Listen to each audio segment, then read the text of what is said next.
Pripažįstama, kad bronzos amžius pakeitęs akmens amžių yra tikroji civilizacijos aušra. Maždaug prieš 7000 metų ėmė formuotis pirmieji miestai ir valstybės. Prieš 5500 metų šumerų pirkliai sukūrė raštą. Po 500 metų jais pasiekė egiptiečiai. Bronzos amžiuje pradėta statyti laivus ir kaldinti ginklus, o babiloniečiai išrado ratą. Tuo metu gimė net kelios nepriklausomos civilizacijos, tarp kurių buvo Šumero, Egiptų, Kinų ir Asirų. Jos taip išmoko valdyti vandenį, tvenkti užtvankas ir drėkinti žemę, kad kai kurie tyrėjai jas vadina hidraulinėmis civilizacijomis. Tuo metu Europoje dominavo Egėjo viduržemio jūros kultūros. Pirmieji bronziniai dirbiniai, tai yra dirbiniai šito lydinio, atsirado prieš 6000 metų ir dar net ir anksčiau, o Europoje pradėjo plisti jau vėliau, tačiau, tarkim, Egėjų regione, Graikijoje 3 tūkstantmetį prieš Kristų, vidurio Europoje 2 tūkstantmečio vidury, na, o į mūsų regioną, į Rytų Baltijos regioną, jau bronziniai dirbiniai pradėjo plisti daug vėliau, 2 tūkstantmetį prieš Kristų. Tai čia pradžia. Ji taip pat buvo skirtinga. O kuomet baigėsi šitą epochą, taip pat sunku pasakyti, tačiau su tam tikrais procesais siejama 8 amžius prieš Kristų, jau kai pirmieji geležiniai dirbiniai atsiranda Europoje.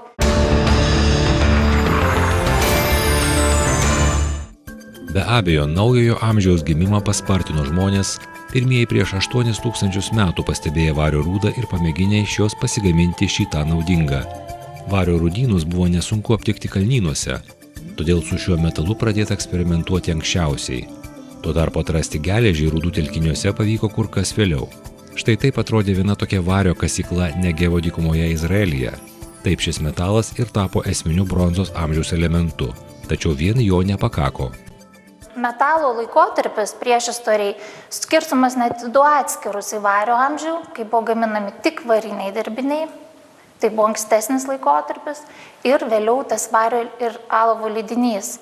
Kodėl pradėta lydyti? Eksperimentavimo keliu pastebėta, kad sulydant šios 2 elementus gaunami daug patvaresni dirbiniai, jais galima eksperimentuoti, išgauti įvairesnes formas, jie yra ir stabilesni, ir daugybė įvairesnių kokybinių savybių tas metalas turi, lyginant su variu. Ir todėl įvyko tas toks lūžis, kai masiškai pradėta gaminti bronzinius dirbinius iš šito lydinio ir kai šita technologija plito po visą Europą ir pasiekė net periferinius regionus. Kaip plito bronzos amžius kartu su technologijomis ir dirbiniais, matyti šiame žemėlapyje. Prieš maždaug 4,5 tūkstančio metų varį ėmė kasti teritorijose, kuriuose dabar yra Vokietija, taip pat Karpatų kalnų regione. Per keletą šimtmečių bronzos pramonė išplito po Europą ir vietos meistrai ėmė kaldinti ir lieti savitus dirbinius. Vario rūda buvo kasama Alpėse, Bohemijos priekalnėse ir taip bronza išstūmė akmeninius dirbinius. Kadangi mūsų Rytų Baltijos regione nebuvo nei vario, nei kitų gamtos turtų, tokių kaip aukso, vertinguosius dirbinius teko importuoti, keisti į kitas prekes. Čia tikrai labai nedaug bronzinių dirbinių, tuo tarpu einant gilyn į vidurio Europą, kad ir vidurio Vokietiją, apsilankant muziejuose tiesiog nustembi, kokio turtingumo randami kompleksai, būtent iš bronzos, lobiai, kelis kilogramus sveriantis ar daugiau. Tai be abejo vidurio Europa labai yra turtinga bronzos dirbiniais, visa Lenkijos teritorija, Vokietijos teritorija ir toliau link Prancūzijos, Šveicarijos, Alpių regionas. Labai klestinti bronzos amžiaus kultūra. Lietuvos mokslininkai mėgina sužinoti, kaip šis itin svarbus civilizacijos priešistorės laikotarpis ir šis metalų lydinys paveikė mūsų protėvių gyvenimą, kultūrą, ekonomiką. ES struktūrinių fondų skirta visuotinė dotacija leido daktarai Agnei Čivilytei nuodugniai ištirti Nacionalinėme muziejuje saugomus bronzos laikotarpio radinius. Žinoma, tai įeina į klausimų sferą, į klausimų ratą prekybos keliai ir iš kur galėjo būti gaunama rūda, iš kurios pagaminti dirbiniai mūsų rytinėme Baltijos jūros regione.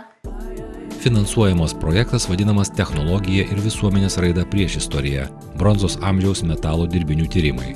Mokslininkė dėkoja Lietuvos nacionaliniam muziejui už suteiktą galimybę tyrinėti šiuos negausius metalo dirbinius. Mes tyriame, žiūrim, kaip pasiskirsto metalo dirbiniai atskiruose regionuose, kokia koncentracija, kokios jų yra savybės ir ar galima atsekti tam tikrus kultūrinius skirtumus, chronologinius skirtumus ir gamybos technologinius skirtumus šiame regione. Pagal šį projektą buvo atliekami tyrimai, naudojant tik muziejuose esančius archeologinius objektus. Buvo siekiama suvokti įvairius bronzos amžiaus epochos aspektus, taip pat atkurti technologinį liejimo procesą. Apibendrinant tyrimų rezultatus galima pasakyti, jog tas lygis technologinis tikrai neatsiliko nuo vidurio Europos metalurginių technologijų. Faktiškai tai vienas ir tas pats, tie patys tiek ir trūkumai, tiek ir teigiami bruožai pastebimi. Manyčiau, kad ta pradinė metalurgijos fazė, ji buvo silpna ir čia gyvenančios bendruomenės dar negamino patys metalinių derinių. Vėlyvajame bronzos amžiaus laikotarpyje dabartinės Lietuvos teritorijoje buvo pradėta masiškai gaminti bronzinius dirbinius piliakalniuose. Ten stovėjo įtvirtintos gyvenvietės. Tai įdomu, nes mūsų regione aptiktos bronzos gamybos vietos yra kitokios, lyginant su Vidurio Europa. Galima klausti, kas įvyko staiga ir kodėl pradėta gaminti tiek daug ir taip masiškai.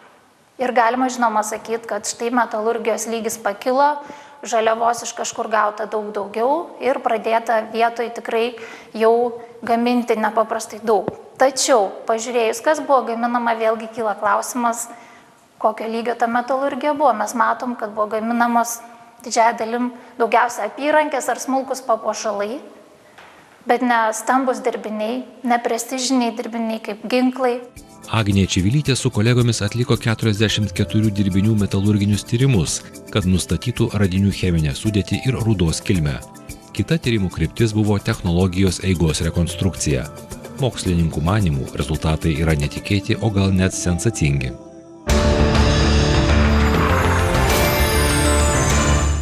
Metalurginiuose tyrimuose ypač įdomus buvo 2 objektai. Vienas jų yra žymioji statulėlė, bronzinė statulėlė rasta Šernuose, dar 20 amžiaus pabaigoje, sukėlusi daugybę diskusijų moksle, kuri buvo laikoma iki šiol, dalis tyrinėtojų laikė ją originalių radinių iš bronzos epochos importuotų iš tolimų kraštų, tai yra hetitinė statulėlė, hetitiška dievo statulėlė. O dalis visgi teigia net naujausiuose tyrinėjimuose, jog tai gali būti suvenyras ir falsifikatas. Tai mūsų tyrinėjimai, šita statulėlė pati dingusi, bet prieš keletą metų buvo identifikuota jos kojelė. Mes atlikom tyrimus ir nustatėm, jog tai tikrai yra bronza. Tai čia pasitvirtino iš tiesų, kad šita statulėlė iš tiesų yra bronzos amžiaus objektas, kuris pasiekė mūsų kraštus labai sudėtingais keliais. Ir tai yra vienas įrodymų, jog nors ir periferinis regionas, Rytų Baltijos regionas yra visgi palaikę labai intensyvius kontaktus su tiek kaimyniniais, bet ir tolimaisiais regionais, net ir kai kuriais siekiančiais net ir patį Egiptą. Antrasis tirtas objektas yra bronzinė liejimo forma, saugoma Berlyno priešistorės muziejuje. Dažniausiai tuo metu buvo naudojamos vienkartinės liejimo formos – molinės arba daugkartinės, akmeninės ir metalinės, pastarosios ypač retos. Ši forma rasta Dovilose, Lietuvoje. Ji yra sensacinga tuo, kad tai yra ankstyviausia bronzinė liejimo forma visoje Šiaurės vidurio Europoje. Ir tokių liejimo formų, ne tokių identiškų, bet apskritai metalinių liejimo formų visoje Europoje per visą bronzos amžių, kuris truko apie 2000 metų, tai yra vos tik daugiau nei 150.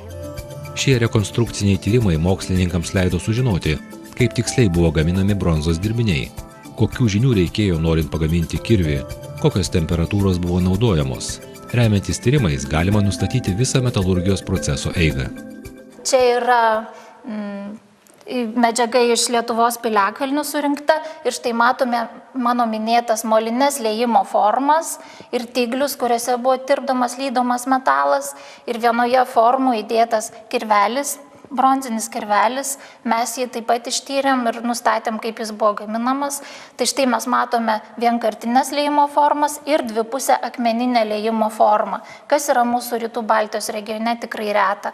Čia matome du kovos kirvius, jie vadinami baltiškieji kovos kirviai arba nortikių tipo kovos kirviai pagal Rytprūsiuose rasto Nortikėnų vietovėje lobį, kuriame buvo rasti 40 tokių kirvių. Tai mes taip pat ištyrėme jų gamybos technologiją, kiek laiko reikėjo gaminti tokį kirvį ir kaip pasiskirstė temperatūra metalo, kaip sustingo metalas.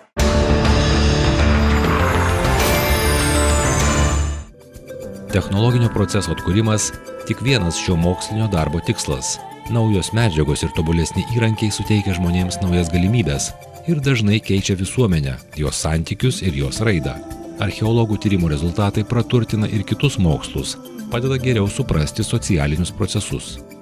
Tyrinėjimai rodo, šie tyrinėjimai, jog rūda tikriausiai mūsų regioną pasiekė iš vidurio Europos rūdynų, o ne iš tolesnių regionų, tai yra toli nereikėjo eiti, kad gauti metalo rūdą.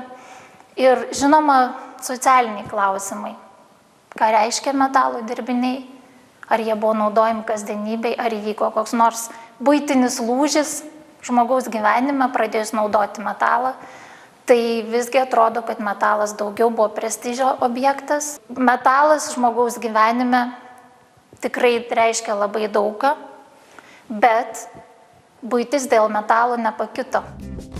Socialiniai santykiai formuojasi gan lėtai ir mokslininkai Lietuvoje neranda tokių drastiškų pokyčių, kokie buvo Vidurio Europoje. Tuo metu ten atsirado turtingų kapų, pilkapių, kuriuose gausu bronzinių įkapių. Atsirado gyvenviečių, kuriuose akivaizdžiai išryškėjo socialinė atskirtis. Lietuvos teritorijoje tokia turtinė nelygybė atsirado vėliau. Štai šitaip, žingsnis po žingsnio, archeologų darbai padeda mums vis daugiau sužinoti apie protėvių gyvenimo ypatumus ir technologijų pažangą. Laidą galite pasižiūrėti ir LRT mediatekoje.